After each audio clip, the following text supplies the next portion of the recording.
Does your hearing care provider charge for the initial hearing test?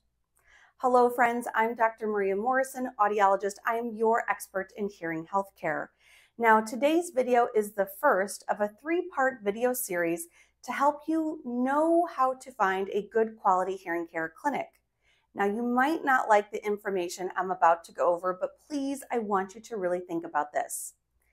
If your hearing care provider is not charging for the initial hearing test, why do you think that is? What could their motivation be?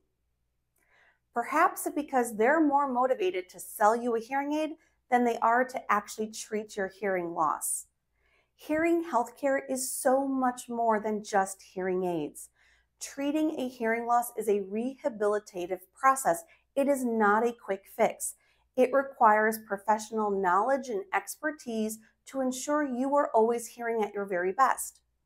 Now, typically offices that give away that initial hearing test, they don't charge for it, they're probably not going to be following best practices, meaning they're not going to be doing a speech and noise assessment in that free hearing test, right?